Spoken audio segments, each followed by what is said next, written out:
Victor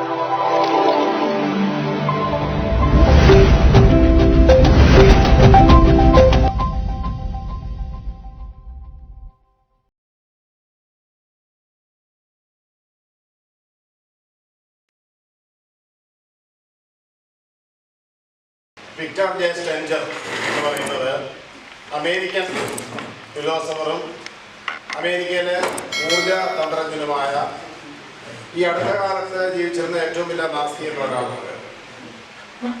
4 അശ്വാരൂഢർ എന്നറിയപ്പെടുന്ന Dawkins അല്ലെങ്കിൽ Sam Haris തുടങ്ങിയിട്ടുള്ള ആളുകൾ തൊട്ട് പിന്നാലെ ഏതാണ്ട് നിരവധിയായ ഗ്രന്ഥങ്ങൾ, പ്രത്യേകിച്ച് നാസ്തിക വിഷയങ്ങൾ, the God the failed hypothesis, the fallacy of fine tuning, the new atheism, science found God, God and the atom, the unconscious quantum തുടങ്ങിയിട്ടുള്ള നിരവധിയായ ശാസ്ത്ര നാസ്തിക ഗ്രന്ഥങ്ങളുടെ കർത്താവാണ് വിക്ടർ ജെ സ്റ്റെഞ്ചർ എന്ന് പറയുന്ന അമേരിക്കൻ ഊർജ തന്ത്രജ്ഞൻ. മാത്രമല്ല മറ്റേ പലരും പറയുന്ന പോലെ ഇത്തരം ആളുകളുടെ ഏറ്റവും വലിയ പ്രത്യേകത എന്ന് പറയുന്നത് ഇവര് കേവലം ശാസ്ത്ര വിഷയങ്ങൾ മാത്രമല്ല കാര്യം ചെയ്യുന്നത്, ആ ശാസ്ത്രത്തെ തത്വശാസ്ത്രവുമായി ബന്ധപ്പെടുത്തിക്കൊണ്ടാണ് അവർ പറയുന്നത് എന്നാണ് അവര് ലോക സ്വീകാര്യരായിട്ട് മാറിയിരിക്കുന്നത്. എന്താണ് നവനാസ്തികതയുടെ അടിസ്ഥാന പ്രമാണങ്ങളെന്ന് അദ്ദേഹം അതിന്റെ ആമുഖത്തിൽ, ഞാൻ അദ്ദേഹത്തിന്റെ ദലീലതീസം എന്ന പുസ്തകത്തെ ബേസ് ചെയ്യുന്ന ഭാഗമാണ് എടുക്കുന്നത്. നവനാസ്തികത എന്ന് നമ്മൾ പറയും, ന്യൂതീസം എന്ന് പറയുന്നതും അതിന്റെ അടിസ്ഥാനപരമായിട്ടുള്ള പ്രത്യേകതകൾ എന്താണ്, സവിശേഷതകൾ എന്താണ് എന്നും അത് എപ്രകാരമാണ് ദൈവം എന്ന പ്രതിഭാസത്തെ അനാവരണം ചെയ്യുന്നത് വളരെ സരസമായ രീതിയിൽ തെളിവുകൾ സഹിതമാണ് സ്റ്റെഞ്ചർ ഈ വാദം ഉന്നയിക്കുന്നത്. അദ്ദേഹം നവനാസ്തിക സിദ്ധാന്തങ്ങളെ കുറിച്ച് പറയുന്ന വളരെ പ്രധാനപ്പെട്ട ചില പോയിന്റുകൾ ഞാൻ ആദ്യം ആമുഖമായി സൂചിപ്പിക്കാം. ഒന്ന്, മതവുമായി യാതൊരു ജീവകാരുണ്യപരമോ അല്ലെങ്കിൽ ഹിതകരമായ യാതൊരു compromising, no compromising with religion. അതാണ് എൻ്റെ ഒന്നാമത്തെ പ്രത്യേകത. മതവുമായി യാതൊരു തരത്തിൽ സന്ധി ചെയ്യുകയില്ല എന്നതാണ് നവനാസ്തികതയുടെ ഒന്നാമത്തെ സവിശേഷതയായി സ്റ്റെഞ്ചർ കാണിക്കുന്നത്. രണ്ടാമത്തേത്, അന്ധവിശ്വാസങ്ങളോട് യുദ്ധപ്രഖ്യാപനം നടത്തുക. യാതൊരു ദാക്ഷിണ്യവുമില്ലാതെ യുക്തിവാദത്തിന്റെ, നമ്മുടെ പരാജയ യുക്തിവാദത്തിന്റെ കാലഘട്ടത്തിലൊക്കെ അന്ധവിശ്വാസനെ മതത്തെ എതിർക്കെങ്കിൽ അതിനൊരു മിതത്വം ഉണ്ടായിരുന്നെങ്കിൽ നവനാസ്തികർ ആ കാര്യത്തിൽ യാതൊരുവിധ കോംപ്രമൈസും കാണിക്കുന്നില്ല എന്നുള്ളതാണ്.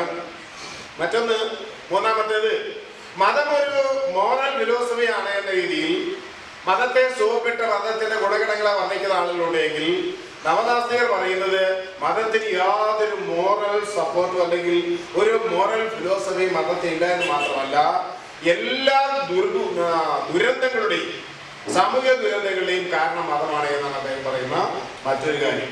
മറ്റൊന്ന്, എല്ലാവരും അവർക്ക് പറയുന്ന ഒരു കാര്യമാണ്, ശാസ്ത്രത്തിന് ദൈവത്തെ കുറിച്ച് പറയാൻ കഴിയില്ല. ഇത് ദൈവവാദികൾ അല്ലെങ്കിൽ എത്തീസ്റ്റുകൾക്കെതിരായിട്ട് ഉന്നയിക്കുന്ന ഒരു വാദമാണ്. അതിന് അദ്ദേഹം അവരോട് പറയുന്നുണ്ട്, ശാസ്ത്രത്തിന് നിർണ്ണയിക്കാൻ കഴിയാത്ത ഒരു കാര്യത്തിൽ ഒരു പ്രതിഭാസവും പ്രവർത്തിക്കില്ല എന്നാണ് പറയുന്നത്. മറ്റൊന്ന്, തെളിവില്ലാത്ത ഒന്നിനെയും എത്തീസം അല്ലെങ്കിൽ നാസ്തികത അംഗീകരിക്കുന്നില്ല. മറ്റൊന്ന്, നാസ്തികതയുടെ പേരിൽ ലോകത്തൊരിടത്തും ഒരു നാസ്തികനും ലോകത്തിൽ കൊലപാതകങ്ങൾ അല്ലെങ്കിൽ കൂട്ടവംശഹത്യകൾ നടത്തിയിട്ടില്ല. ലോകത്തിലുള്ള സകല യുദ്ധങ്ങളുടെയും വംശഹത്യകളുടെയും അടിത്തറയെ പ്രവർത്തിച്ചിട്ടുള്ളതും മതവും അതിന്റെ പ്രചാരകരുമാണ്. അതുപോലെ തന്നെ മറ്റ് ദുരിതങ്ങളെ കുറിച്ച്, ദൈവത്തെക്കുറിച്ച്, ദൈവം വരുത്തി വെക്കുന്ന വിധിയെക്കുറിച്ച് ധാരാളമായിട്ടുള്ള വർത്തമാനങ്ങൾ വരാറുണ്ടെങ്കിലും ഈ മതങ്ങൾ വരുത്തി വെക്കുന്ന ദുരിതങ്ങൾക്ക് യാതൊരു പരിഹാരവും ഒരു മതവും ഒരു ദൈവവും നമുക്ക് നൽകുന്നില്ല എന്നുള്ളതാണ് അതിന്റെ മറ്റൊരു കാര്യം. അതുപോലെ വേറൊന്ന്, ഒരു പ്രോമിസ്ഡ് ലാൻഡ്, ഒരു വാഗ്ദത്ത ഭൂമിയെയാണ് ഇസ്ലാം ക്രൈസ്തവ മതങ്ങൾ മുന്നിൽ അവതരിപ്പിക്കുന്നതെങ്കിൽ ഈ വാഗ്ദത്ത ഭൂമി എവിടെയാണെന്നോ എന്താണെന്നോ അതിന്റെ പ്രത്യേകത എന്താണ് എന്നോ യാതൊരു വിവരവും അറിവ് നമുക്കാർക്കും. That means there is no evidence. അതുമായി ബന്ധപ്പെട്ട യാതൊരു തെളിവുകൾ നമുക്കില്ല. അതുകൊണ്ട് തെളിവ് വസ്തുനിഷ്ഠമായിരിക്കണം. തെളിവ് എന്ന് പറഞ്ഞാൽ വെറുതെ പറഞ്ഞാൽ പോരാ, അത് ശാസ്ത്രീയമായി വസ്തുനിഷ്ഠമായി കിട്ടപ്പെടുന്നതായിരിക്കണം. അതുപോലെ ഈ മതം എന്ന് പറയുന്നത് ഒരു ബ്രെയിൻ വാഷിംഗ് ആണ്. ജനതയുടെ ഒരു തലമുറയുടെ തലച്ചോറിനെ പ്രക്ഷാളനം ചെയ്യുന്ന വെറും ഒരു അന്ധതാ വിശ്വാസമാണ് എന്നാണ് ഈ പറയുന്നത്. ഈ 10 കാര്യങ്ങളാണ് വളരെ കൃത്യമായി ഇതിന്റെ ആമുഖമായിട്ട് നമുക്ക് പറയാൻ കഴിയുന്നത്. അതേ വിശദീകരിച്ചുകൊണ്ട് ഏതാണ്ട് 10ലേറെ പ്രമാണങ്ങളാണ് വിക്ടർ ജെ സ്റ്റെഞ്ചർ നമ്മുടെ മുന്നിൽ വെക്കുന്നത്. അതിൽ ആദ്യത്തേത് തെളിവില്ല എന്നത് ഇല്ലായ്മയുടെ തെളിവല്ല എന്ന് പറഞ്ഞാൽ ഒരു കോൺഫിഡൻസ് പ്രശ്നം എന്താണെന്നറിയോ? Absence of evidence is not the evidence of absence. ഒരു കാര്യത്തിന് തെളിവില്ല എന്ന് പറഞ്ഞാൽ അതിന്റെ അർത്ഥം ഇല്ലായ്മയുടെ തെളിവല്ല. നമ്മളോടെല്ലാം യുക്തിവാദികൾ അല്ലെങ്കിൽ നാസ്തികരോട് എല്ലാം പൊതുവെ ചോദിക്കപ്പെടുന്ന ഒരു കാര്യമാണ്, ദൈവം ഇല്ലെന്ന് തെളിയിക്കാമോ നമ്മൾ ചോദിക്കും. അപ്പൊ തെളിവില്ല, അങ്ങനെ ഉദാഹരണങ്ങൾ ചോദിക്കാറുണ്ട്. ഇല്ലാത്ത ഒന്ന് എങ്ങനെ തെളിയിക്കും? ഇല്ലാത്ത ഒന്ന് എന്താണ് തെളിയിക്കുക? വളരെ കൃത്യമായിട്ട് അദ്ദേഹം പറയുന്നുണ്ട്. ദൈവവിശ്വാസത്തിന്റെ ചരിത്രം നമ്മൾ പരിശോധിച്ചാല് അതില് ഒട്ടേറെ കാലങ്ങളിൽ ഒട്ടേറെ പ്രമാണങ്ങൾ നമ്മുടെ മുന്നിലുണ്ട്. ധാരാളം വിശ്വാസ പ്രമാണങ്ങൾ നമ്മുടെ മുന്നിലുണ്ട്. ദൈവമുണ്ട് എന്ന് പറഞ്ഞാൽ അമൂർത്തമായ ദൈവത്തിൽ, രൂപമില്ലാത്ത ദൈവത്തിൽ വിശ്വസിക്കുന്ന ദൈവമുണ്ട്. അതുപോലെ പാന്തയിസം, സർവചരാചരങ്ങളിൽ ദൈവമുണ്ടെന്നുള്ള വിശ്വാസമുണ്ട്. പോളിതെയിസം, ബഹുദൈവ വിശ്വാസമുണ്ട്. അതുപോലെ തന്നെ തെയിസം എന്ന് പറയുന്ന ബിലീഫ് ഇൻ പേഴ്സണൽ ഗോഡ് എന്ന് പറഞ്ഞാൽ മനുഷ്യ രൂപത്തിലുള്ള ദൈവത്തിൽ വിശ്വസിക്കുന്ന മതവിശ്വാസമുണ്ട്. അങ്ങനെ തുടങ്ങിയിട്ടുള്ള പ്രാഗ്മാറ്റിസം തുടങ്ങിയിട്ടുള്ള ധാരാളം ദൈവ വിശ്വാസ പ്രമാണങ്ങൾ. നമ്മളീ പറയുന്ന പോലെ ഈ ദൈവം ഒരു ദിവസം കൊണ്ടുണ്ടായതോ ദൈവം എന്ന സങ്കല്പം എന്ന് പറയുന്നത് ഒരു കാലത്ത് ദൈവമെന്ന് പറഞ്ഞതോ അല്ല.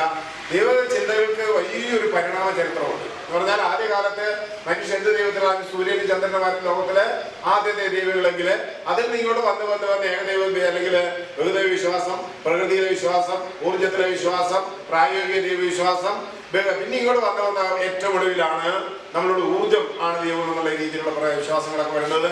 ഇതിൽ ഒന്നിനും ശാസ്ത്രീയമായിട്ടുള്ള യാതൊരു തെളിവുകളും നൽകാൻ ഒരു ദൈവവിശ്വാസിക്കും ഇന്ന് വരെ. ഈ നമുക്കറിയാം, നവനാസ്തികത ലോകത്തിലെ ഏറ്റവും വലിയൊരു പ്രശ്നമായി വരികയും ലോകത്തിലെ ബ്രിട്ടനിലും അമേരിക്കയിലും അതുപോലെയുള്ള സ്കാൻഡിനേവിയൻ രാജ്യങ്ങളിലെല്ലാം നവനാസ്തികത ഒരു വലിയ പ്രശ്നമായി, വലിയ സാമൂഹ്യ മുന്നേറ്റമായി വരികയും യൂറോപ്യൻ രാജ്യങ്ങളിൽ ഏതാണ്ട് 60-70% ആളുകൾ ദൈവവിശ്വാസമില്ലാത്തവരായി മാറുകയും ചെയ്ത സാഹചര്യത്തിൽ ഡോക്കിൻസിനെയും ഹാരിസിനെയും ഹിച്ചൻസിനെയും ഡാനിയൽ ഡെന്നെ പോലുള്ള ആളുകൾ എഴുതിയ പുസ്തകത്തിന് 10 മടങ്ങ് പുസ്തകങ്ങൾ, 100 കണക്കിന് പുസ്തകങ്ങൾ ദൈവം ഉണ്ട് എന്ന് തെളിയിക്കാൻ ശ്രമിച്ചുകൊണ്ട് പരാജയപ്പെട്ടുള്ള ധാരാളം കൃതികളുണ്ട്.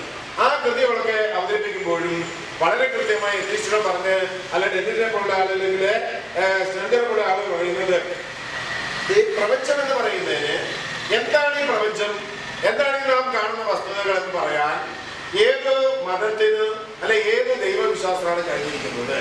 ഇപ്പൊ സയൻസിന് വളരെ കൃത്യമായി പ്രഖ്യാപിക്കാൻ കഴിയും എന്താണ് ഈ പ്രപഞ്ചം, പ്രപഞ്ചത്തില് ഓരോ പ്രതിഭാസങ്ങൾ എന്താണ് എന്ന് നമുക്ക് കൃത്യമായിട്ട് പറയാൻ പറ്റും. എങ്ങനെയാണ് ശാസ്ത്രം പറയുന്നത്? നമ്മുടെ പാരമ്പര്യ സ്വഭാവങ്ങൾ,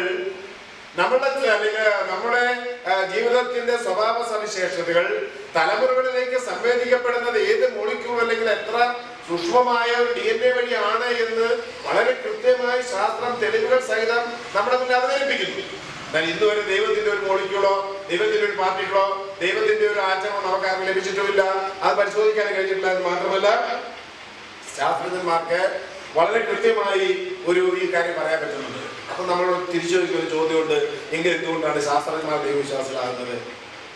അവിടെ അതൊരു പ്രധാനപ്പെട്ട ചോദ്യം. ശാസ്ത്രജ്ഞന്മാർ എന്തുകൊണ്ട് ദൈവവിശ്വാസികളാകുന്നു എന്ന് ചോദിച്ചാൽ, ശാസ്ത്രജ്ഞന്മാരെല്ലാം ശാസ്ത്രവാദീയത്തിൽ പഠിച്ചിട്ടുള്ളവരായിരുന്നതാണ്. മാത്രമല്ല, നമുക്കെതിരെ വളരെ കൃത്യമായി ഉന്നയിക്കപ്പെടുന്ന ഈ ന്യൂജീസം അല്ലെ നവനാസ്തികത ലോകത്തിലെ പ്രചാരം നേടിക്കഴിഞ്ഞപ്പോൾ ഈ നാസ്തികരെ കളിയാക്കാനായിട്ട് ഇതിനെതിരായി വന്ന ആളുകൾ ഉയർത്തിക്കൊണ്ടുവന്നൊരു വാദമുണ്ട്. സയന്റിസം എന്നാണ് അവരെ കളിയാക്കി പറഞ്ഞത്. നിങ്ങൾ സയന്റിസത്തിന്റെ വക്താക്കൾ എന്ന് പറഞ്ഞാൽ നിങ്ങൾ ശാസ്ത്ര മാത്രവാദികളാണ് എന്നാണ് പറഞ്ഞത്.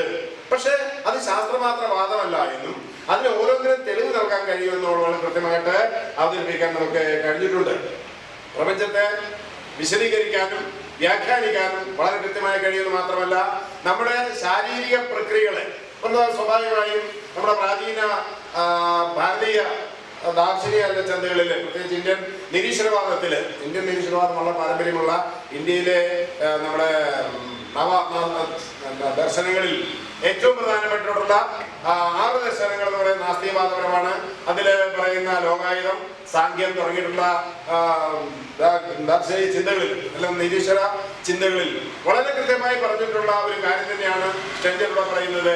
സ്വാഭാവികം നമ്മൾ ചോദിക്കുന്ന ഒരു കാര്യമുണ്ട്, അങ്ങനെയാണ് മനസ്സെന്ന് പറയുന്നത്. നിങ്ങളെല്ലാം മസ്തിഷ്കമാണെന്ന് പറയുന്നു, എല്ലാത്തിനും എടുത്തു കാണിക്കാൻ കഴിയുമെന്ന് പറയുന്നു. നിങ്ങൾക്ക് എന്താണ് മനസ്സിനെ എടുത്ത് കാണിക്കാമോ, കലയെ എടുത്ത് കാണിക്കാവോ, സൗന്ദര്യത്തെ എടുത്ത് കാണിക്കാവോ എന്നൊക്കെ നമ്മൾ ചോദിക്കാറുണ്ട്. സ്വാഭാവികമായും നമ്മൾ നാസ്തികർ നേരിടുന്ന ഒരു ചോദ്യമാണ്, ദൈവത്തെ എടുത്ത് കാണാൻ ഈ പറയുന്നത് എന്തായാലും എടുത്ത് കാണിക്കാമോ അല്ലേ? അപ്പൊ കാണിക്കാവോ? കാണിക്കാം. ഇതെല്ലാം നമ്മുടെ തലച്ചോറുമായി ബന്ധപ്പെട്ടിരിക്കുന്ന സാധനം. നിങ്ങളുടെ തലച്ചോറിന് എന്തെങ്കിലും ഒരു കേട് സംഭവിച്ചാൽ നിങ്ങൾക്ക് ഈ പറയുന്നതെല്ലാം നഷ്ടപ്പെടും. ഇത് തലച്ചോറിന് ഉൽപ്പന്നമാണ്, പ്രൊഡക്റ്റ് ഓഫ് അവർ ബ്രെയിൻ. അല്ല ഇപ്പം പറയുന്നത് ബ്രെയിനിന്റെ ഏത് ഭാഗമാണ് ഈ പറയുന്ന ഏത് കാര്യങ്ങൾ ചെയ്യുന്നത് എന്ന് വളരെ കൃത്യമായി പിൻ പോയിന്റ് ചെയ്തിട്ട് പറയാനായിട്ട് എന്ത് പറയുന്നുണ്ട്, ആധുനിക ശാസ്ത്രത്തിന് കഴിയുന്നുണ്ട്. അപ്പൊ നിങ്ങളുടെ തലച്ചോറിന്റെ ഏതെങ്കിലും ഒരു ഭാഗത്ത് ഉണ്ടാകുന്ന ചെറിയൊരു ആഘാതം നിങ്ങളുടെ ശരീരത്തിന്റെ ഭാഗത്ത് മാത്രമല്ല, നിങ്ങളുടെ ചിന്തയുടെയോ നിങ്ങളുടെ കലാബോധത്തിന്റെയോ ഒക്കെ തന്മാത്ര അവസ്ഥകളെ ഇല്ലാതാക്കാൻ കഴിയും. അപ്പോൾ ഭൗതികമായ ഒന്നിൽ നിന്നുണ്ടാകുന്ന ഏതും ഭൗതികമാണ് എന്നാണ് വളരെ കൃത്യമായിട്ടാണെന്ന് പറയാനുള്ള മറുപടി. കലയും സാഹിത്യവും സൗന്ദര്യവും നിങ്ങളുടെ സൗന്ദര്യം പോലെ എവിടെയാണ് വളരുന്നത്? നിങ്ങളുടെ കാഴ്ചപ്പാടിന് വളരുന്നതാണ്. നിങ്ങളുടെ കാഴ്ചപ്പാടായിരിക്കില്ല വേറൊരാൾക്ക് ഉണ്ടാവുക.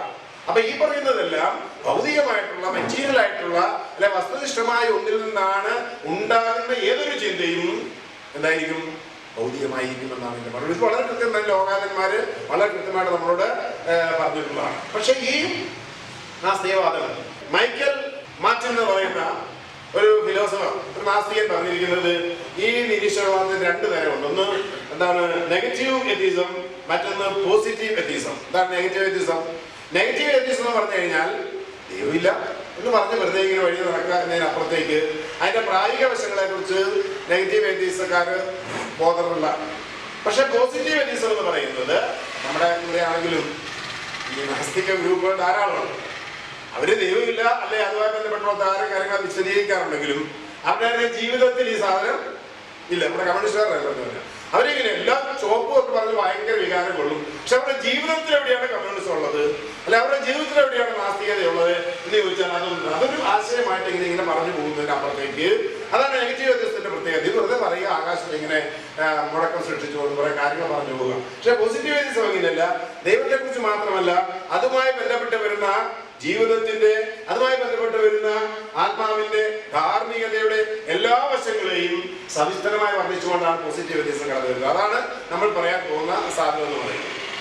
അതിൽ ഏറ്റവും പ്രധാനപ്പെട്ട ഒരു കാര്യമാണ് നമ്മൾ പറയുന്ന ദൈവം ഒരു വിശുദ്ധ ഭോഷ്കാണ് എന്നാണ് അദ്ദേഹം പറയുന്നത്.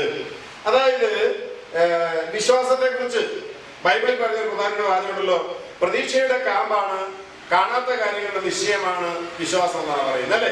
ഇത് നമ്മുടെ ഉപദേശിമാരൊക്കെ വഴിനീളം എന്ന് വിളിച്ച് പറയാറുണ്ട്. പക്ഷെ ഈ വിശ്വാസം സ്വാഭാവികമായും ചില ചോദിക്കും, അങ്ങനെ വിശ്വസിക്കുന്നതിൽ എന്താ കുഴപ്പം? നിങ്ങൾക്ക് ദൈവത്തിൽ വിശ്വാസമില്ല, മറ്റുള്ളവർക്ക് ദൈവത്തിൽ വിശ്വാസം ഉണ്ടല്ലോ, ഒരു കുഴപ്പമില്ല. നിങ്ങൾ വിശ്വാസമായിട്ട് നിങ്ങളുടെ വീട്ടിൽ ഇരുന്ന ആർക്കും ഒരു കുഴപ്പമില്ല. പക്ഷെ നാം കാണുന്നത് എന്താണ്? ലോകത്തില് ഇപ്പോൾ നമ്മൾ പറയുമ്പോൾ എന്ത് ചെയ്യുന്നുണ്ട്? യുദ്ധം നടക്കുന്നുണ്ട്, പലസ്തീന് വേണ്ടി യുദ്ധം നടക്കുന്നുണ്ട്, അല്ലെങ്കിൽ ഗാസയിൽ യുദ്ധം നടക്കുന്നുണ്ട്. ലോകത്ത് എവിടെയൊക്കെ യുദ്ധം നടക്കുന്നുണ്ടെങ്കിൽ അതിന്റെ കാരണങ്ങൾ അന്വേഷിച്ച് പോകുമ്പോൾ സ്വാഭാവികമായി നമ്മൾ ചെന്നെത്തുന്ന ഒരു കാരണം എന്താണ്? അതൊരു വംശീയതയുടെ, ഒരു മതത്തിന്റെ, അല്ലെ മതങ്ങളുടെ പ്രശ്നം. അപ്പൊ മതവും ദൈവവും അവിടെ എന്തല്ല ഇത് അള്ളാഹുവിന്റെ എന്താണ് രാജ്യമാകണമോ, അതോ യഹോവയുടെ രാജ്യമാകണോ, അതോ ക്രിസ്തുവിന്റെ രാജ്യമാകണമോ, അതോ രാമന്റെ രാജ്യമാകണമോ എന്നാണ് പ്രശ്നം. നിങ്ങളുടെ വിശ്വാസത്തെ വീട്ടിൽ നോക്കാനൊന്നും ഒരു കുഴപ്പമില്ല. പക്ഷെ നിങ്ങളുടെ വിശ്വാസം പെരുവഴിയിൽ ഇറങ്ങിയിട്ട് ട്രാഫിക് ബ്ലോക്ക് ചെയ്യുന്നു, അല്ലെ? ആളുകളെ ജീവിതം തടസ്സപ്പെടുത്തുന്നു, ആശുപത്രിയിലേക്ക് ആംബുലൻസ് തടഞ്ഞു നിർത്തുന്നു. ഇങ്ങനെ നിങ്ങൾ ചെയ്യുമ്പോൾ ആ വിശ്വാസം ഒരിക്കലും എന്തല്ല, നിങ്ങൾ പറയുന്ന പോലെ നിരുപായമായിട്ടുള്ള നിർദോഷമായ വിശ്വാസമല്ല. അത് സ്വാഭാവികമായും അപകടകരമായ വിശ്വാസമാണ് എന്ന് മാത്രമല്ല, അത് ശിക്ഷിക്കപ്പെടേണ്ട വിശ്വാസമാണ്. അമേരിക്ക തന്നെ അദ്ദേഹം ഉദാഹരണം, അമേരിക്കക്കാരനായാണ് അദ്ദേഹം പറയുന്നു, അമേരിക്കയിലെ ആദ്യ കാലഘട്ടത്തിൽ നമ്മൾ വിചാരിച്ചത് നിയോകോൺസ് ആൻഡ് തിയോകോൺസ് പറയുന്ന രണ്ട് ഗ്രൂപ്പുകൾ അവിടെ വളരുന്നത്. നിയോകോൺസ് പറയുന്നത് നവയാഥാസ്ഥിതികരണം എന്നാണ് പറയുന്നത്. നമ്മുടെ റിപ്പബ്ലിക്കൻ പാർട്ടിയുടെ ഒരു ചരിത്രം നിയോകോൺസുമായി ബന്ധപ്പെട്ട് വരുന്നതാണ്. ബുഷും അതിന് പിന്നാലെ ആളുകളുമൊക്കെ തന്നെ ഈ വിഷയം ഉന്നയിച്ചുകൊണ്ടാണ് നമ്മുടെ മുന്നിൽ വരുന്നത്.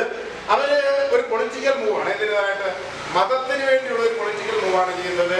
അതേസമയം തിയോകോൺസ് എന്ന് പറയുന്ന ആളുകൾ ദൈവ യാഥാസ്ഥിതികവാദികൾ എന്നാണ് പറയുന്നത്. നമ്മൾ കാണുന്ന അമേരിക്കയിൽ ഇപ്പോഴത്തെ അമേരിക്ക എന്ന് പറയുന്നത്, നമ്മള് മുതലാളിത്ത സാമ്രാജ്യത്വ രാഷ്ട്രം, മുതലാളിത്ത രാഷ്ട്രം നമ്മൾ പറയുമ്പോഴും അമേരിക്കയുടെ സാംസ്കാരിക അന്തരീക്ഷം വളരെ അപകടകരമായിട്ട് മാറിയിരിക്കുന്നത്. എന്താണെന്ന് ചോദിച്ചാൽ ഇവർ പറയുന്നത് അമേരിക്കയെ ഒരു കത്തോലിക്ക രാജ്യമായി പ്രഖ്യാപിക്കുന്നതാണ്.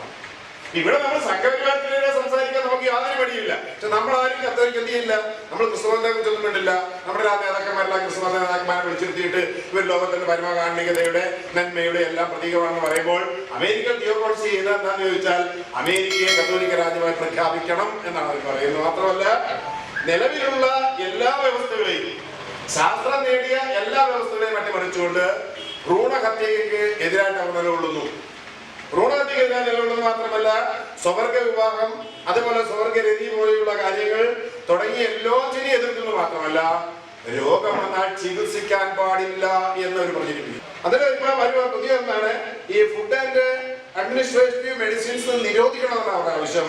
അതുപോലെ തന്നെ അബോർഷൻ ചെയ്യുന്ന പെണ്ണുങ്ങൾക്കാണ് ബ്രസ്റ്റ് ക്യാൻസർ ഉണ്ടാകുന്നവർ പ്രചരിപ്പിക്കുന്നത്. നിങ്ങൾ നോക്കുക, അമേരിക്ക എന്ന് പറയുന്നത് നമ്മൾ വിചാരിക്കുന്ന വലിയ മഹാന്മാരും ലോകത്തിലെ വലിയ പ്രതിഭ ഇതല്ല. അങ്ങനെ ഒരു വലിയ സിദ്ധാന്തം പ്രചാരണ വേല അമേരിക്കയിൽ നടക്കുന്നത് മാത്രമല്ല, ഇവരുടെ ഈ പ്രചോദനത്തിന്റെ ഫലമായി അമേരിക്കയെ സംബന്ധിച്ച് പറഞ്ഞാൽ 12,000 ശാസ്ത്രജ്ഞന്മാര് ഒന്നിച്ചു നിന്നുകൊണ്ടാണ് അമേരിക്കയിലെ തിയോഗോഡ്സിനെതിരായിട്ട് കേസ് കൊടുക്കുകയും പ്രചരണം നടത്തുകയും ചെയ്തുകൊണ്ടാണ് ഇപ്പോൾ ഇരിക്കുന്നത് എന്നുള്ളത് നാം മനസ്സിലാക്കുന്ന ഒരു കാര്യമാണ്. അത്രമാത്രം അപകടകരമായി മതം വേറൊരു നിഷ്കളങ്കമായ നിരുപദ്രവകരമായ ഒരു സാധനമല്ല വിശ്വാസം, മറിച്ച് ആ വിശ്വാസം ഒരു രാഷ്ട്രത്തിന്റെ നട്ടലിനെ തന്നെ തകർക്കുന്ന അമേരിക്കയിൽ നാണല്ലോ ജനാധിപത്യ പ്രകാരികളുടെ പ്രസിദ്ധമായിട്ടുള്ള വാചകങ്ങളും പിന്നീട് ജെഫേഴ്സന്റെ സെക്കുലറിസത്തെ കുറിച്ചുള്ള വാചകങ്ങളും എല്ലാം വന്ന അമേരിക്കയിൽ നിന്നാണ്. അവർ റിലീജിയനെയും സ്റ്റേറ്റിനെയും രണ്ടാക്കുക എന്ന് പറയുന്നതും രണ്ടാക്കി നിലനിർത്തുക എന്ന് പറയുന്നതും അമേരിക്കയുടെ രാഷ്ട്രീയത്തിൽ അക്കാലം ഉള്ളതാണെങ്കിൽ ആ റിലീജിയൻ സ്റ്റേറ്റ് നമ്മളെ ബന്ധം ഇല്ലാതാക്കി റിലീജിയസ് സ്റ്റേറ്റ് ആയിട്ട് അമേരിക്കയെ മാറ്റണം എന്നാണ് ആര് പറയുന്നത്, തിയോഗോഡ്സ് പറയുന്നത് എന്ന് പറയുമ്പോൾ അത് സ്വാഭാവികമായൊരു നിഷ്കളങ്കമായിട്ടുള്ള അല്ല നിരുപദ്രവകരമായ ദൈവവിശ്വാസം അല്ല എന്നാണ് അദ്ദേഹം പറയുന്നത്. എന്ന് മാത്രമല്ല, ഈ സ്ട്രെഞ്ചർ ചുമ്മാ ഒരു കാര്യം പറയില്ലേ, ആ പറയുന്നതിന് അദ്ദേഹം തെളിവ് കൊടുക്കണം. അല്ല വെറുതെ അദ്ദേഹം പറഞ്ഞ ഒരു സിദ്ധാന്തം അടിച്ചു വിടുകയല്ലേ എന്ന് അദ്ദേഹം പറയുന്നു. അമേരിക്കയിലെ 74% ക്രിസ്ത്യാനികൾ ക്രിസ്തു തിരിച്ചു വരും എന്ന് വിശ്വസിക്കുന്നവരാണ്. അവരിൽ 20% ആളുകൾ തങ്ങൾ ജീവിച്ചിരിക്കുക എന്ന് പറഞ്ഞാൽ 10, 20, 25 വർഷത്തിനുള്ളിൽ ക്രിസ്തു തിരിച്ചു വരുമെന്ന് വിശ്വസിക്കുന്ന ആളുകളാണ്. അതുപോലെ 33% പേര് വൈറ്റ് ഇവാഞ്ചലിസ്റ്റ് എന്ന് പറയുന്ന ആളുകളും 30% കറുത്ത പ്രൊട്ടസ്റ്റന്റുകളും 12% കത്തോലിക്കലും എല്ലാം തന്നെ വളരെ കൃത്യമായി ക്രിസ്തുവിന്റെ 2ാം വരവിന് വേണ്ടി കാത്തിരിക്കുന്നവരാണ് എന്ന് അമേരിക്കയിലെ പ്യൂ സർവേ വ്യക്തമാക്കുന്നു. എന്ന് പറഞ്ഞാൽ അദ്ദേഹം പറയുന്നത് കൺക്ലൂഡ് ചെയ്തുകൊണ്ട് സ്റ്റെഞ്ചർ പറയുന്നത് അമേരിക്കയുടെ നിലവിലത്തെ അവസ്ഥ വളരെ ഗുരുതരമാണ്. കാരണം ക്രൈസ്തവ തീവ്രവാദത്തിന്റെ കത്തോലിക്ക തീവ്രവാദത്തിന്റെ പുതിയൊരു പ്രദേശമായി അമേരിക്ക മാറിക്കൊണ്ടിരിക്കുന്നതാണ് അദ്ദേഹത്തിന്റെ ഈ കൃതിയിലൂടെ ബോധ്യമാക്കാം. നാസ്തികത എന്ന് പറയുന്നത് അതുകൊണ്ട് തന്നെ വളരെ പ്രധാനപ്പെട്ട ഒരു കാര്യമാണ്. ഇത് പോഷത്വമാണെന്ന് അദ്ദേഹം പറയുന്നത്. മറ്റൊന്ന് ശാസ്ത്രത്തിന്റെ വാൾ എന്നാണ് അദ്ദേഹം ആ അധ്യായത്തിൽ ഒളിപ്പിക്കുന്നത്. അതിൽ അദ്ദേഹം കുറെ ചോദ്യങ്ങളും കുറെ ഉത്തരങ്ങളും.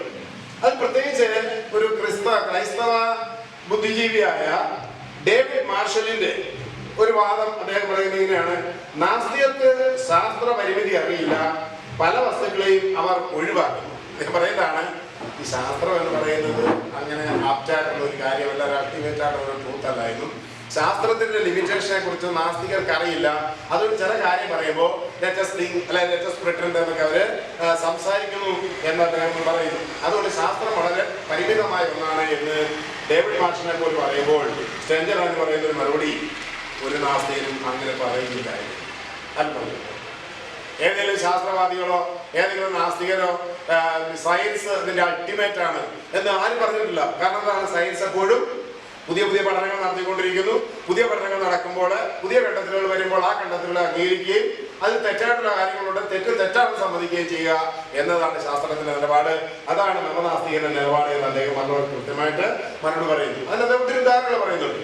ടെലസ്കോപ്പ് കണ്ടുപിടിക്കുന്നതിന് മുമ്പത്തെ ചിന്തയാണ് ടെലസ്കോപ്പ് കണ്ടുപിടിച്ചപ്പോൾ.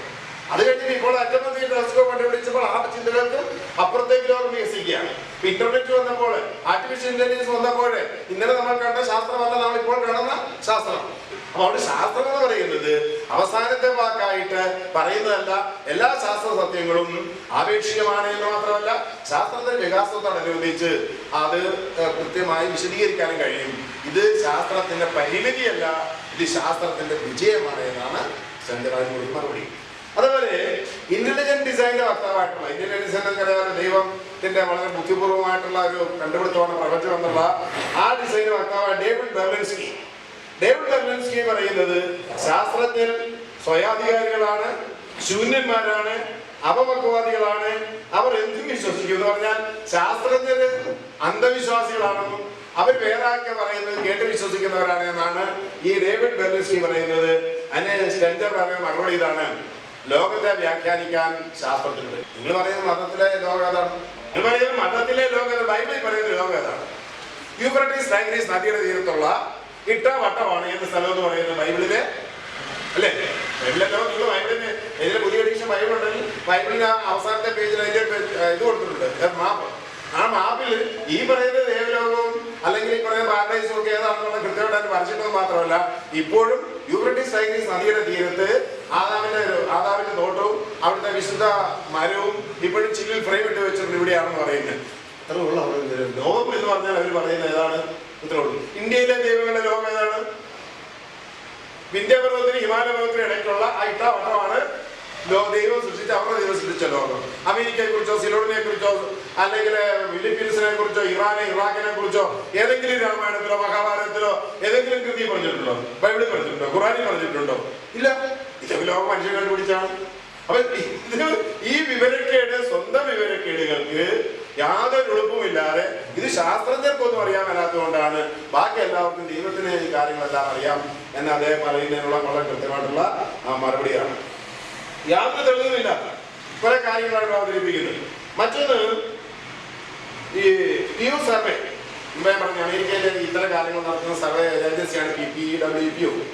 അവര് പറയുന്നത്, അതിന്റെ തെളിവ് അദ്ദേഹം പറയുന്നത് 60% വിശ്വാസികളും അല്ലെ ഇവാഞ്ചലിസ്റ്റുകളും അമേരിക്കയിലുള്ളവർ പറയുന്നത് ദൈവം ഈ രൂപത്തിൽ പ്രപഞ്ചത്തെ സൃഷ്ടിച്ചു എന്നാണ്. നമ്മളിപ്പോൾ കാണുന്ന രൂപത്തിൽ ഇങ്ങനെ പരന്നു കിടക്കുന്ന പ്രപഞ്ചത്തെ സൃഷ്ടിച്ചു എന്നും, അതുപോലെ തന്നെ 64% പ്രൊട്ടസ്റ്റന്റുകൾ പരിണാമത്തിൽ വിശ്വസിക്കുമ്പോൾ 33% കത്തോലിക്കര് പരിണാമത്തിൽ വിശ്വസിക്കുന്നില്ല.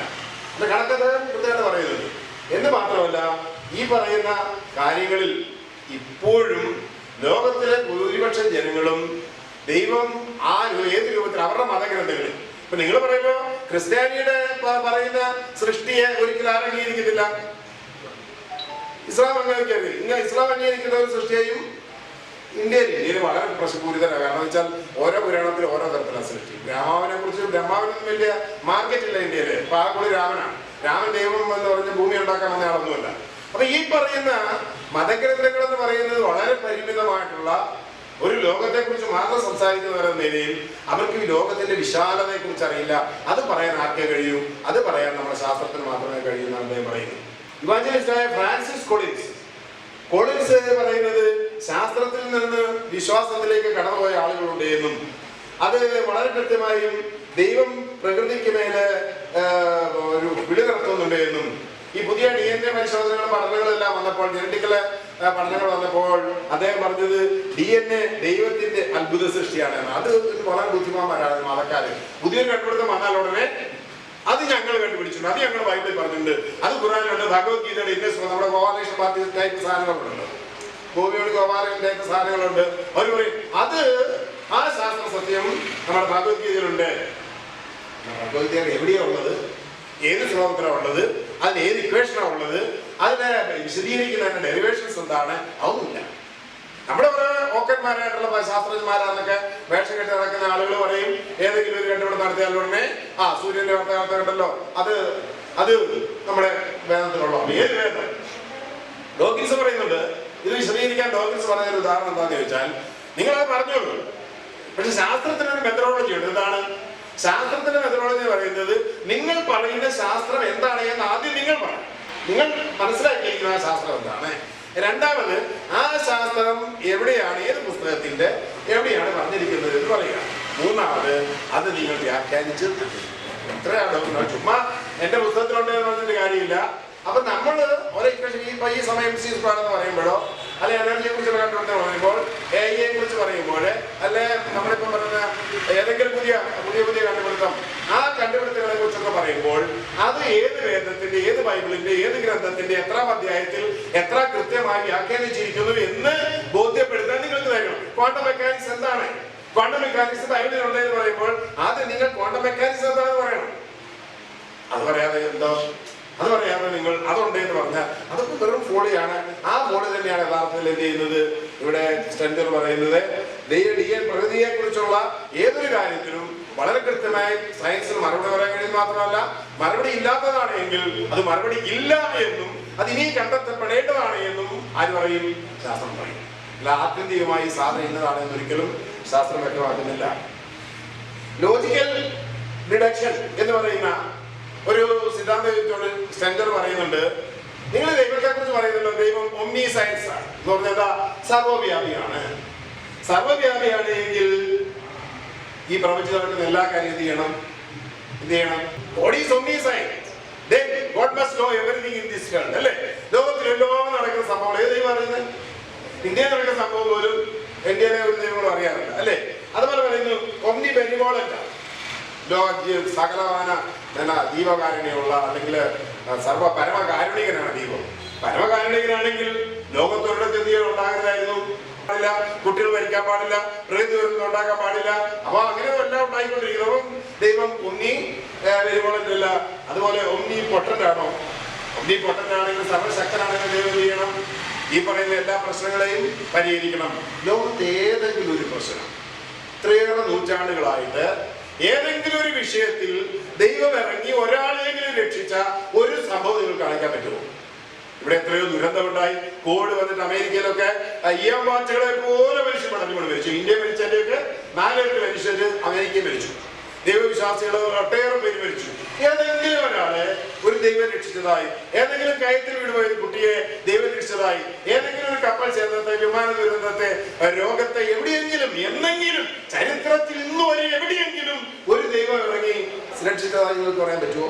പിന്നെ എന്താ അർത്ഥമാണ് ഒമ്നി പ്രസന്റ് ആണ്, ഒമ്നി ബെനിവോളന്റ് ആണ്, ഒമ്നി പൊട്ടന്റ് ആണെന്ന് പറയുന്നത്? നിങ്ങൾ ചുമ്മാ ഇങ്ങനെ ദൈവത്തെ കളിയാക്കാൻ വേണ്ടി പറയുന്നതല്ലേ എന്ന് മനുഷ്യർക്ക് സ്വാഭാവികമായിട്ടും തോന്നുന്ന ഒരു കാര്യമാണ്. മറ്റൊന്ന് രൂപകൽപ്പന വിഭ്രമം അല്ലെങ്കിൽ ദ ഡിസൈൻ ഡെലൂഷൻ. ഈ നവനാസ്തികര് ഈ പുതിയ സിദ്ധാന്തങ്ങളുമായി ലോകത്ത് വരികയും അതിന് സർവമായിട്ടുള്ള അംഗീകാരം ലഭിക്കുകയും ചെയ്തപ്പോൾ അതിനെതിരായി കൊണ്ടുവന്നൊരു സിദ്ധാന്തമാണ് ഇന്റലിജന്റ് ഡിസൈൻ. എന്താണ് ഇന്റലിജന്റ് ഡിസൈൻ? പരിണാമത്തിനെതിരെ അവർ കൊണ്ടുവന്നൊരു സാധനമാണ്. വളരെ തന്ത്രശാലിയായിട്ടുള്ള, വളരെ ബുദ്ധിശാലിയായ ഏതെങ്കിലും ഒരാൾ അല്ലാതെ മറ്റൊരാൾക്ക് ഈ പ്രപഞ്ചത്തെ എങ്ങനെ എന്ത് ചെയ്യാൻ പറ്റില്ല? സൃഷ്ടിക്കാൻ കഴിയില്ല. വളരെ കൃത്യമായിട്ടുള്ള ഒരു പറഞ്ഞാണ്. അപ്പൊ അത് പറഞ്ഞുകൊണ്ടാണ് പറഞ്ഞു തടിയുണ്ട. പണ്ടത്തെ ഒരു വാദം ഉണ്ടല്ലോ, മേശ ഉണ്ടാകണമെങ്കിൽ തടി വേണം, തടി ഉണ്ടാകണമെങ്കിൽ മരം വേണം, അതുണ്ടായാൽ അത് പണിയാൻ ഒരു ആശാരി വേണം. അങ്ങനെ പരസ്പര ബന്ധിതമായിട്ടാണ് ദൈവം എന്ത് ചെയ്തിരിക്കുന്നത്? ഈ പ്രപഞ്ചത്തെ ഉണ്ടാക്കിയിരിക്കുന്നത്. പിന്നെ ദൈവത്തിന് നേരിട്ട് തരണം ഉണ്ടാക്കിയ പോലെ. ഈ ഇന്റലിജന്റ് ഡിസൈൻ എന്ന് പറയുന്ന ഈ വാദത്തിനെ വളരെ കൃത്യമായി വിശദീകരിച്ചുകൊണ്ട് അദ്ദേഹം പറയുന്നത്, ഇന്റലിജന്റ് ഡിസൈൻ പറയുന്ന ആളുകൾ കേട്ടിട്ടുള്ള ഇന്റലിജന്റ് ഡിസൈൻ അറിയാമല്ലോ, ഏറ്റവും വലിയ അതായത് നാസ്തികർക്കെതിരായി ഇന്ന് ലോകത്ത് ഏറ്റവും ഉയർത്തിക്കൊണ്ട് വന്നിട്ടുള്ള 100 കണക്കിന് പുസ്തകങ്ങളാണ് ഇതിനെക്കുറിച്ച് എഴുതപ്പെട്ടിട്ടുള്ളത്. അവരുടെ പ്രധാന വാദങ്ങൾ ഇതൊക്കെയാണ്. ഒന്ന്, ഒരേ ഒരു പ്രപഞ്ചമേ ഉള്ളൂ. ഓർമ്മ മുമ്പേ നമ്മൾ പറഞ്ഞ പോലെയാണ്. ദൈവവിശ്വാസികളുടെ നോട്ടത്തിൽ ദൈവം സൃഷ്ടിച്ചത് മാത്രമാണ് ആകാശവും ഭൂമി, അല്ലേ?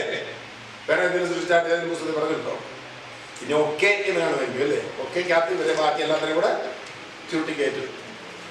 അല്ല, അദ്ദേഹം മുമ്പേ പറഞ്ഞ അമേരിക്ക സൃഷ്ടിച്ചു, ദൈവം അമേരിക്ക സൃഷ്ടിച്ചു എന്തെങ്കിലും ഗ്രന്ഥത്തിലുണ്ടോ? റഷ്യ സോവിയറ്റ് യൂണിയൻ ഉണ്ടാക്കിയെന്നോ ചൈന ഉണ്ടാക്കിയെന്നോ? ദൈവം ആകാശം ഭൂമിക്കകത്തായിരിക്കും, അല്ലേ? ആകാശം ഭൂമിക്കകത്ത് വരും. ഓക്കെ, ഭൂമിക്ക് അപ്പുറത്ത് കോടാനുകോടി നക്ഷത്രങ്ങളുണ്ട്, ഗ്രഹങ്ങളുണ്ട്, ഉപഗ്രഹങ്ങളുണ്ട്. ഇതിനെല്ലാം ആരും സൃഷ്ടിച്ചത് അവർക്കറിയില്ല. പക്ഷെ അവർ പറയുമ്പോൾ ഒറ്റ ഭൂമിയെ കുറിച്ച് മാത്രം. മറ്റൊന്ന്, അതിലെ ഭൗതിക മാനദണ്ഡങ്ങൾ ഭൗതിക നിയമങ്ങളാൽ നിയന്ത്രിതമല്ല എന്ന് പറഞ്ഞാൽ നമ്മുടെ ജീവിതത്തിന്റെ ഒന്നിനെയും ഭൗതിക കാര്യങ്ങളെ നമുക്ക് നിയന്ത്രിക്കാൻ കഴിയില്ല. മറ്റൊന്ന്, പ്രപഞ്ച വിസ്മയങ്ങൾ അല്ല വൈരുദ്ധ്യങ്ങൾ എല്ലാം യാദൃശ്ചികമാണ് എന്ന് പറഞ്ഞാൽ ആരും നമ്മൾ വിചാരിച്ചിട്ടുണ്ടാകുന്നതല്ല, അത് യാദൃശ്ചികമാണ്. മറ്റൊന്ന്, ഭൗതിക മാനദണ്ഡങ്ങളിൽ ജീവിതം സാധ്യമാണ്. പിന്നെ ആ മാനദണ്ഡങ്ങൾ ഇല്ലെങ്കിൽ നിലനിൽപ്പില്ല എന്ന് പറഞ്ഞാൽ ദൈവത്തിൻ്റെതായിട്ടുള്ള അല്ലെ ഏതെങ്കിലും ഒരു അദൃശ്യ ശക്തിയുടേതായിട്ടുള്ള മറ്റേതെങ്കിലും ഒരു ഇന്റലിജന്റ് ഏജൻസിയിൽ നിന്ന് വരുന്ന കഴിവുകൾ കൊണ്ട് ശക്തികൾ കൊണ്ടല്ലാതെ മനുഷ്യനോ അവന്റെ ജീവനോ നിലനിൽക്കാൻ കഴിയില്ല എന്നതാണ് അദ്ദേഹം പറയുന്ന വളരെ കൃത്യമായ കാര്യം. ആർച്ച് ബിഷപ്പ് വില്യം പാലെ എന്ന് പറയുന്ന ആൾ പറയുന്നത് എങ്ങനെ ജീവൻ സ്വയം ഉണ്ടാകും എന്ന് അദ്ദേഹത്തിന്റെ ഒരു വലിയ ചോദ്യമാണ്. മുമ്പേ രാവിലെ പറഞ്ഞ പോലെ നമ്മളൊക്കെ അഭിനയിക്കുന്ന ഒരു ചോദ്യമാണ്, എങ്ങനെ ജീവൻ ഉണ്ടായി, എങ്ങനെ മനുഷ്യനുണ്ടായി, മനുഷ്യൻ കുരങ്ങിൽ നിന്നുണ്ടായി എന്ന് പരിണാമം പറയുന്നത് തെറ്റല്ല. അതിനൊന്നും മറുപടി പറയാതിരിക്കുന്നില്ല. കാരണം എന്താണ്? മനുഷ്യൻ കുരങ്ങിൽ നിന്നുണ്ടായി എന്ന് ഒരു പരിണാമശാസ്ത്രം ഇതുവരെ പറഞ്ഞിട്ടില്ല. ഇത് ഇവര് തന്നെ ഉണ്ടാക്കുന്ന ഒരു സങ്കല്പമാണ് മനുഷ്യൻ പരിണമിച്ച് ഇങ്ങനെ ഉണ്ടായി. ഞാൻ യുക്തിവാദിയാകാനുള്ള ഒരു പ്രധാന കാരണം ശരിക്കും പറഞ്ഞാൽ ഏഴകുളം സാമ്പുട്ടിയുടെ 2 പുസ്തകം വായിച്ചതാണ്. അയാൾ യുക്തിവാദ ശരിദേശം എന്ന് പറഞ്ഞ പുസ്തകമുണ്ട്. ഇത്ര നോൺസെൻസ് ഒരു മനുഷ്യനെ എങ്ങനെയാണ് അച്ചടിച്ച് പ്രസിദ്ധീകരിക്കാൻ കഴിയുക? അയാൾ പരിണാമത്തെ കുറിച്ച് ചെയ്ത് ബൈബിൾ ശാസ്ത്ര ഗ്രന്ഥമുണ്ട്. അതിനകത്ത് അദ്ദേഹം പറയും കുറെ പുസ്തകങ്ങൾ ഇങ്ങനെ അടുക്കി വെച്ചാൽ വലിയ പുസ്തകത്തിൽ നിന്നാണ് ചെറിയ പുസ്തകം ഉണ്ടായെന്ന് പറയാൻ പറ്റുമോ? പച്ചപ്പുല്ലിരുന്ന പശുവിന്റെ പാൽ എങ്ങനെയാണ് വെളുത്തിരിക്കുന്നത് എന്നൊക്കെ ചോദിച്ചു കഴിയുമ്പോൾ വിശ്വാസത്തിൽ ഒരു വലിയ സംഭവം അല്ലേ, ഭയങ്കര കണ്ടുപിടുത്തം അല്ലേ? പച്ചപ്പുല്ലിരുന്ന പശുവിന്റെ പാൽ ഇങ്ങനെ വെളുത്തിരിക്കുന്നു, പാലിനെ വെളുപ്പിക്കുന്നത് ആകാശത്തിരിക്കുന്ന പുള്ളിക്കാരനാണ്. ഇവരുടെ ഒരു ബോധനിലവാരം. കാരണം ഇവർ ശാസ്ത്രത്തെ ജീവൻ എങ്ങനെയുണ്ട്, ജീവൻ എങ്ങനെയുണ്ടാകുന്ന ഈ പാഠപുസ്തകം വഴിക്ക് ഇവിടെ പിള്ളേർ പഠിക്കുന്നുണ്ട്. 4ലോ 5ലോ ഒക്കെ തുടങ്ങിയിട്ട് ഉന്നത ക്ലാസ്സുകളിലേക്ക് ജീവൻ എങ്ങനെയാണ് ഉണ്ടാകുന്നത്, ജീവൻ എങ്ങനെയാണ് നിലനിർത്തുന്നത്, ജീവൻ എങ്ങനെയാണ് ഡൈവേഴ്സിഫൈ ചെയ്യുന്നത്, ഇന്ന് ആർട്ടിഫിഷ്യലായിട്ട് എങ്ങനെ ജീവൻ ഉണ്ടാക്കാം, ആർട്ടിഫിഷ്യലായിട്ട് എങ്ങനെ ജീവനെ നിലനിർത്താം എന്നവരെ കണ്ടുപിടിച്ചിരിക്കുന്നു. ഹ്യൂമനോയിഡുകളുടെ ചരിത്രം ഇപ്പൊ ഹ്യൂമനോയിഡുകളെ കണ്ടുപിടിച്ചിരിക്കുന്നു. അതായത് ആർട്ടിഫിഷ്യൽ ഇന്റലിജൻസ് അല്ലെങ്കിൽ പുതിയ ശാസ്ത്രം ഹ്യൂമനോയിഡുകൾ എന്ന് പറഞ്ഞാൽ എന്താണ്? മനുഷ്യന്റെ എല്ലാ രൂപഭാവങ്ങളോടും കൂടി എല്ലാ പ്രവൃത്തികളും ചെയ്യാൻ കഴിയുന്ന മനുഷ്യൻ തരത്തിന്റെ മനുഷ്യന്റെ ഒരു രൂപമായിട്ടുള്ള ഹ്യൂമനോയിഡുകളാണ് ഉണ്ടാക്കി കഴിഞ്ഞിരിക്കുന്നു. ആ ഹ്യൂമനോയിഡുകൾക്ക് എന്ത് ചെയ്യാൻ ഒറ്റ കാര്യം മാത്രമേ അവർക്കൊരു ചെറിയ പ്രശ്നമുള്ളൂ, തന്നെ ചിന്തിക്കാൻ പറ്റത്തില്ല എന്നുള്ളത്. പക്ഷെ തന്നെ അതിനെ ചിന്തിപ്പിക്കാം എന്നാണ് ഇപ്പം പറയുന്നത്. പക്ഷെ ഒരു അപകടമുണ്ട് അതിനകത്ത്. അതുകൊണ്ടാണ് ശാസ്ത്രജ്ഞന്മാർ എന്ത് ചെയ്യാത്തത് അത് ചെയ്യാത്തത്. കാരണം മരണമില്ലാത്ത മനുഷ്യനെ സൃഷ്ടിക്കാൻ ലോകം ശാസ്ത്രം ശക്തമായി കഴിയും. പക്ഷെ അതിനകത്തൊരു ധാർമ്മിക പ്രശ്നമുണ്ട്. എന്താണ്? അതിനൊരു എത്തിക്കൽ പ്രോബ്ലം ഉള്ളതുകൊണ്ടാണ് ശാസ്ത്രജ്ഞർ യോജിക്കുന്നത്. മരണമില്ലാത്ത മനുഷ്യൻ ഉണ്ടാകുന്നത് ലോകത്തിന്റെ നിലനിൽപ്പിന് പ്രശ്നമാണ്. അപ്പം ജീവൻ എന്താണെന്ന്, ജീവൻ ഉണ്ടാക്കിയത് ദൈവമാണെന്ന് പറയുന്നവര് ഏതൊരു രോഗിയെയും മരിക്കാൻ പോകുന്ന ഒരുത്തന്റെ മരണം നീട്ടിവെക്കാനോ മരണം ഇല്ലാതാക്കാനോ ഈ ശാസ്ത്രത്തിന് കഴിയുമെന്നുള്ള ശാസ്ത്രത്തിന്റെ ഏറ്റവും വലിയ കണ്ടുപിടുത്തങ്ങള് മനുഷ്യൻ ഇല്ലെങ്കിൽ തന്നെ മനുഷ്യന്റെ പകരമായ എല്ലാ പ്രക്രിയകളും ചെയ്യാൻ, ഫുട്ബോൾ കളിക്കാനും അലക്കോട്ട് കളിക്കാനും അരി വെക്കാനും കറി വെക്കാനും യുദ്ധം ചെയ്യാനും എല്ലാം കഴിവുള്ള ഹ്യൂമനോയിഡുകളൊന്നും ലോകത്തിലുണ്ട്. ഇങ്ങനെ പല ഫുട്ബോൾ മാച്ചുകളിലും ഇപ്പോൾ കളിക്കുന്നതാരാണ്? നിങ്ങൾ അറിയില്ല, പല ഫുട്ബോൾ മാച്ചുകളിലും ഈ ഹ്യൂമനോയിഡുകൾ കളിക്കുന്നുണ്ട്. ആർട്ടിഫിഷ്യൽ ഇന്റലിജൻസ് ഉപയോഗിച്ചുകൊണ്ട് ഏത് പ്രക്രിയയും നമ്മുടെ ശാസ്ത്രത്തിൽ ചെയ്യാൻ കഴിയും.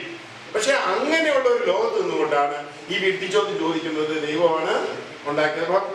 ഭാഗവതം പറയുന്ന ശാസ്ത്രാണി നയനം ദഹന പാവക, അങ്ങനെ ആത്മാവിനെ ആർക്കും വേദിക്കാൻ കഴിയില്ല. ഓരോ സ്വാമിമാർ ഉണക്ക സ്വാമിമാർ വന്നിരുന്നുകൊണ്ട് ഈ മൈക്ക് വെച്ചുകൊണ്ട് ഇന്റർനെറ്റ് എടുത്ത് അതിലെ ഈ ഫോട്ടോ എടുത്ത് വെച്ചുകൊണ്ട് പറയുന്നത് ഈ ശാസ്ത്രം തെറ്റാണെന്ന്. ഒരു വേഗിലല്ല എന്തിനാണ് ഇവൻ തിന്നുന്നത് കുടിക്കുന്നുണ്ട്. രാവിലെ എഴുതേക്കും തേക്കുന്ന പേസ്റ്റ് മുതൽ വൈകിട്ട് അവർ കിടക്കുന്നവർ വരെയുള്ള സകല പ്രക്രിയകളും ആധുനിക ശാസ്ത്രത്തിന്റെ സംഭാവനയാണ്. അവരുപയോഗിക്കുന്ന ഇന്റർനെറ്റും അവരുപയോഗിക്കുന്ന ഫോണും അവരുപയോഗിക്കുന്ന ലാപ്ടോപ്പും എല്ലാത്തിന്റെയാണ്, ശാസ്ത്രത്തിന്റെയാണ്. അവൻ പ്രസംഗിക്കുന്ന മൈക്കും അതാണ്. എന്നിട്ട് പറയുന്നു ഈ ശാസ്ത്രം എന്ന് പറയുന്നത് വളരെ തെറ്റായിട്ടുള്ള ഒരു കാര്യമാണ്. ഇതെല്ലാം ആത്യന്തികമായി അറിയാവുന്ന ഒരാൾ മാത്രമേ ഉള്ളൂ എന്നാണ് പറയുന്നത്. അപ്പൊ അവര് ശാസ്ത്രം എന്താണെന്ന് വളരെ കൃത്യമായിട്ട് മനസ്സിലാക്കിയിട്ടില്ല എന്നുള്ളതാണ് അതിന്റെ ഒരു പ്രശ്നം. എന്ന് മാത്രമല്ല സ്റ്റെഞ്ചർ പറയുന്നു, അതിന് അദ്ദേഹം പറയുന്നത് മറുപടി പറയുന്നില്ല. ഈ വാദങ്ങൾക്ക് മറുപടി അറിയാതെ അദ്ദേഹം 2 തെളിവുകൾ എടുത്ത് കാട്ടി പറയുന്നു. ഒന്ന്, ജോൺ പോൾ മാർപ്പാപ്പ 1996 നടത്തിയ ഒരു പ്രസ്താവനയാണ്, അനുമാനത്തെക്കാൾ ഉപരിയാണ് പരിണാമം. ആര് സംബന്ധിച്ച കാര്യമാണ്? ലോക കത്തോലിക്കാ സഭയുടെ പരമാധ്യക്ഷൻ പറഞ്ഞു പരിണാമം തെറ്റല്ല. ഇപ്പോൾ മറുപടി ഒന്നും കൊടുക്കുന്ന കാര്യമില്ലോ. മാത്രമല്ല അമേരിക്കയില് പെൻസിൽവാനിയ ഫെഡറൽ കോർട്ടിലെ ജഡ്ജിയായ ജോൺ ഇ ജോൺസ് അദ്ദേഹം നടത്തിയൊരു വിധി പ്രഖ്യാപനം ഈ സ്റ്റെഞ്ചർ ഉദ്ധരിക്കുന്നുണ്ട്. അദ്ദേഹം പറഞ്ഞത് 2000 ഡിസംബറിൽ നടത്തിയ ജഡ്ജിമെന്റിൽ പറയുന്നത്, ബൗദ്ധിക രൂപകൽപ്പനയെ പിന്തുണയ്ക്കുന്നതൊന്നും സ്കൂളുകളിൽ പഠിപ്പിക്കരുത്. ഏതാണ്? പരിണാമത്തിനെതിരായിട്ടും രൂപകൽപ്പനാവാദപരമായ കാര്യങ്ങൾ അമേരിക്കയിലെ സ്കൂളുകളിൽ പഠിപ്പിക്കാൻ പാടില്ല എന്നും അവ മതപരം, സ്റ്റേറ്റിനുമേൽ സഭയുടെ അവകാശം ലംഘനം, ഭരണഘടന വിരുദ്ധമാണ്. നമ്മുടെ ഇവിടെ ഇങ്ങനെ ഒരിക്കലും എന്താ ഉണ്ടാവില്ല. നമ്മുടെ ഇവിടെ ഇങ്ങനെ വന്നാൽ തീർന്നു അല്ലേ? നമ്മുടെ ഇവിടെ പറയുന്ന സിംഹത്തിന് പേരിടാൻ, രാമനാഥൻ പേരിടാൻ ഇന്ത്യൻ IPC ഉണ്ടെന്ന് പറയുന്ന യോഗ്യമാരാണ് നമ്മുടെ ഇന്ത്യയിലെ ജഡ്ജിമാർ. ഏത് CPC CRPC IPC വെച്ചാൽ ആ ജഡ്ജി പറഞ്ഞതെന്ന് അറിയില്ല അല്ലേ? അതാ. പക്ഷെ അമേരിക്കയിലെ കോടതി പറഞ്ഞത് എന്ത് ചെയ്യരുത്, അമേരിക്കയുടെ പ്രഖ്യാപിതരായിട്ടുള്ള മതത്തെ സ്റ്റേറ്റിനെ വേർപെടുത്തുക എന്ന് പറയുന്ന കാര്യവുമായി ബന്ധപ്പെട്ട് വരുമ്പോൾ പരിണാമത്തിനെതിരായ പാഠങ്ങൾ പഠിപ്പിക്കാൻ പാടില്ല എന്ന തെളിവാണ് സ്റ്റെഞ്ചർ കൊടുക്കുന്നത് ഈ ഇന്ത്യൻ ഡിസൈൻ വാദികൾക്ക് കൊടുത്തിരിക്കുന്നത്. മറ്റൊന്ന് അദ്ദേഹം വിശുദ്ധ ബുക്കയെ കുറിച്ച്, അതായത് ദൈവവിശ്വാസത്തെ കുറിച്ച് അദ്ദേഹത്തിന്റെ വളരെ സരസമായിട്ടുള്ള ചില പ്രഖ്യാപനങ്ങളാണ്. അദ്ദേഹം പറയുന്നു, ബഹുദൈവ വിശ്വാസം എന്ന് പറയുന്നത്, ബഹുദൈവ വിശ്വാസം എന്നാ ഉണ്ടാകുന്നത്? നമ്മളീ പറയുന്ന പോലെ ഈ നമ്മുടെ ടെന്നറ്റ് പറയുന്ന ഒരു വാചകമുണ്ട്. ടെന്നറ്റ് വളരെ സരസമായ ഒരിക്കലും ചോദ്യം കിട്ടി, ഈ ദൈവം എന്ന വാക്കുണ്ടെന്നുണ്ട്. ഈ ദൈവം എന്ന വാക്കിന്റെ ഒരു കുരുട്ടുബുദ്ധി ഉണ്ട്, നിങ്ങൾക്കറിയാം എന്താ? ദൈവം ഒന്നാണ് എന്ന് വിശ്വാസികൾ പറയുമ്പോൾ അത് ആർക്കെതിരെ പറയുന്ന അറിയോ? അത് യുക്തിവാദികൾക്ക് നാസ്തികർക്ക് എതിരായിട്ടാണ് പറയാം ദൈവം ഒന്നാണ്. പക്ഷെ അവരോട് ചോദിച്ചു, നിങ്ങളുടെ ദൈവം ഏതാണ്? നിങ്ങളുടെ ദൈവം ഏതാണ്? അപ്പൊ ഒരു ദൈവം ഏതാണ്? ക്രിസ്ത്യാനി പറയും അത് ക്രിസ്തുവാണ്. തീർന്നില്ലേ? ഇസ്ലാമിനോട് ചോദിച്ചാൽ പറയുക ദൈവം അത് അള്ളാഹയാണ്. ക്രിസ്തു ഹിന്ദുവിനോട് ചോദിച്ചാൽ രക്ഷയില്ല. കാരണം എന്താണ്? ആ ദൈവം ഒരു ദൈവമല്ല, 33 കോടി പേരുണ്ട്. പിന്നെ ഇപ്പം അഡീഷണൽ ആയിട്ട് വന്നിരിക്കുന്ന നമ്മുടെ നാട്ടിൽ ശ്രീ ഡബിൾ ശങ്കർ തൊട്ട് എല്ലാവരും ഉണ്ട്. അപ്പൊ അങ്ങനെ വരുമ്പോ അവർക്കൊന്നും പറയാൻ പറ്റില്ല. ഈ ദൈവം എന്ന വാക്ക് വളരെ ബോധപൂർവം നമുക്കെതിരെ നാസ്തികർക്കെതിരെ ഉപയോഗിക്കുന്ന വാക്കെന്നപ്പോഴത്തേക്ക് ഒരു ദൈവവിശ്വാസിക്കും ദൈവം എന്ന വാക്കിൽ ഒരു വിശ്വാസമില്ല. കാരണം എന്താണ്? അവൻ ദൈവത്തെ അല്ല ആരാധിക്കുന്നത്, അവൻ ക്രിസ്തുവിനെയാണ് ആരാധിക്കുന്നത്, അവൻ യഹോവയാണ് ആരാധിക്കുന്നത്. ക്രിസ്ത്യാനി പോലും ക്രിസ്തുവിനെ ആരാധിക്കുന്നില്ല. യഹോവ സാക്ഷിക്ക് ക്രിസ്തു വിശ്വാസമില്ല, സെവന്തരക്കാരന് ക്രിസ്തു വിശ്വാസമില്ല. അപ്പൊ ക്രിസ്ത്യാനി എന്ന പേര് ഇത് അവരുമായിട്ട് ചർച്ച ചെയ്യുമ്പോൾ അവർക്ക് തന്നെ ഉണ്ടാകുന്ന രോഗങ്ങളാണ്. ഏതാണ്? നമ്മൾ പുതിയ പഴയ ഒരു കാര്യം എടുത്ത് പറഞ്ഞാൽ അത് ഞങ്ങളുടെ ബൈബിളല്ലെന്ന് പറയും. ഞാൻ ചർച്ച പങ്കെടുത്തിട്ടുണ്ട്, ഞാൻ സംവാദങ്ങൾ പങ്കെടുത്തിട്ടുണ്ട്. അവരോട് പഴയ നിയമത്തിൽ അങ്ങനെ പറഞ്ഞില്ലേ, യഹോവ ഇങ്ങനെ പറഞ്ഞിട്ടില്ലേ, യഹോവ എന്ന വാക്കിന്റെ അർത്ഥമില്ലതല്ലേ എന്നൊക്കെ ചോദിക്കുമ്പോൾ പറയും അത് ഞങ്ങൾ സമ്മതിക്കില്ല, ഞങ്ങൾ പുതിയ നിയമമാണ്. ഇതാണ് അത്രേ ഉള്ളൂ കാര്യം. പിന്നെ നമുക്കെതിരെ ഉപയോഗിക്കേണ്ടി വരുമ്പോഴാണ് ഈ ഗോഡ് എന്നൊരു വാക്കെടുത്തിട്ട് ദൈവം എന്ന് പറയുന്ന ഒരു വാക്ക്. ബൈബിൾ നിങ്ങളെടുത്ത് പരിശോധിച്ചോളൂ. പഴയ നിയമ ബൈബിളില് പുതിയ നിയമ ബൈബിളിലും ഏറ്റവും കൂടുതൽ പറഞ്ഞിരിക്കുന്ന ഒരു വാചകം അന്യമതവിശ്വാസിയെ കൊല്ലണം എന്നാണ്.